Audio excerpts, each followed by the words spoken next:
কি রে কি তোর দোস্ত আমার বুকে ব্যথা।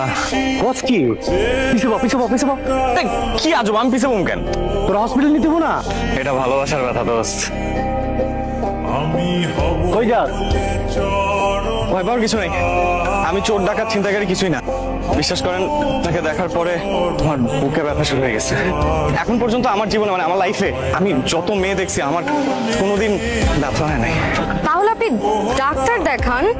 আরে বাবা, এই ব্যথার মেডিসিন তো ডাক্তারের কাছে নাই, আপনার কাছে আছে।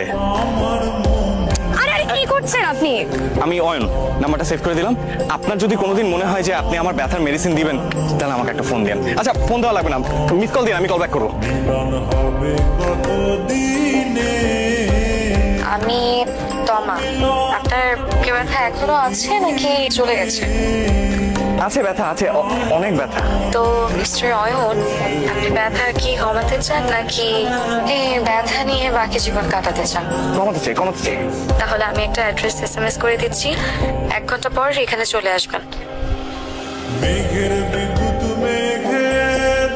আমি বাড়ি থেকে পালিয়ে আসছি। পালিয়ে আসছেন কেন? সেই কথা না হয় পরে বলি। আপনার বুকে ব্যথা কমেছে? বুকে এক মিনিট। দোস্ত তুই কই? বাসায় ঘুমাই। মেয়ে তো পালায় চলে আসছে। বাহ, মেঘনা চাইতে বৃষ্টি। তা বিয়ে করে বাসায় নিয়ে যা, যারা দেখলে তোর ব্যথা ঠিক হয়ে যায়। পুরো ওষুধ কোম্পানিটা পেয়ে গেলি।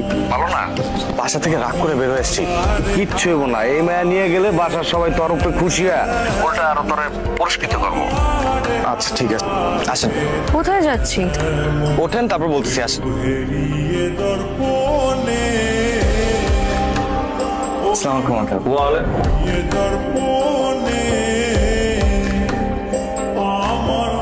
তুমি এখানে? আঙ্কেল, আমি অয়ন। তোমার নাম তো আমার শুনতে হবে না, তোমার আমি ভালো করে চিনি। আঙ্কেল, আপনার মেয়ে তোমা, তুই আমার মেয়ের নিয়ে পালাইছস? আমার মেয়ে মাস্টার ছেলে নিয়ে পালাইছস? একটু কথাটা শুনুন। একদম চুপ কর। তুই এই ফাউল ছেলেটার সঙ্গে আমার মেয়ে হয়ে পালাইছস? আঙ্কেল, আমি তোর মুখ আমি দেখতে চাই না।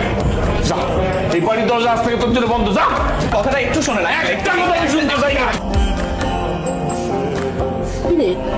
রাতে কইছিলি ওকে? অয়ন ওকে?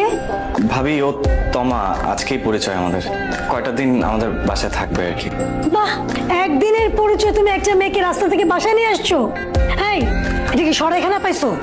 এই তানভীরের আব্বা, এদিকে আসো। তোমার ভাই কাকে নিয়ে আসছে তুমি দেখো। কি রে অয়ন, কে এটা? ভাইয়া, ও ওই বাসা থেকে রাগ করে চলে আসছে, তো আমাদের বাসায় নিয়ে আসছি, কয়টা দিন থাকবে। খুব ভালো কাজ করছিস। তোর আগে এটা ভাবা উচিত ছিল এই বাসায় তোর নিজের থাকার জায়গা আছে কিনা। চলো।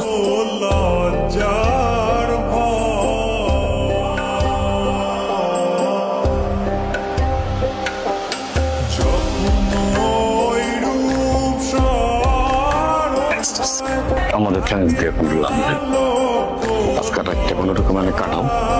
আমি চাই ফজরের নামাজের পর আজান দিব, তুমি তো যাইবা বন্ধু। আমি বুঝছি কি করতেছ না, কই যাবো এটা তার আমি জানি না। আমি তো তোমার কন্ট্যাক্ট করে আনে নিয়ে আইনি যে বন্ধু তুমি আও। আমি থাকি ব্যাচেলার বাসায়, 2টা ফুল একটা মায়া, বাড়িওয়ালা যদি জানে কি কইব। আমি এগুলো নিতে পারবো না, ওরা তো কি ভাববো টুয়া। তো পারিও না, তুমি বাল্লা মানুষ করবা, জীবনও পারবা না। আমি যেটা কইছি বন্ধু, এটাই তুই যাবি না। তুই যাবো, তুই আমার কথা শুনছস? আমি তোরে কইছিলাম ফেরত দিয়ে, তা তো দেশ নাই। আরে আমি তো ফেরত দিতে গেছিলাম, তোর তো সবকিছু বুঝায় বলছি, বা ফেরত নেয় না, এ মাল নিবো না। এই যে একটু শুনবেন। ওই যে আপনাকে ডাকে। আমি মনে হয় আপনাকে খুব বিপদে ফেলে দিয়েছে, তাই না? কি বলছেন? কিসের বিপদ? এটা কোনো বিপদই না। আর এটা আমার ফ্রেন্ডের বাসা, আমার বেস্ট ফ্রেন্ড, এটা কোনো ব্যাপারই না। নাকি তো আমার তো মনে হলো আপনার ফ্রেন্ড বোধহয় রাগ করেছে আপনার উপর, আমাকে বাসায় নিয়ে এসেছে। আরে না না না না, আপনি ভুল বুঝতেছেন। ও তো অনেক খুশি, আপনি বিশ্বাস করতে পারেন না ও কতটা খুশি। ভালোই। আমি ও যেটা বলছে ঠিকই, আমি অনেক খুশি।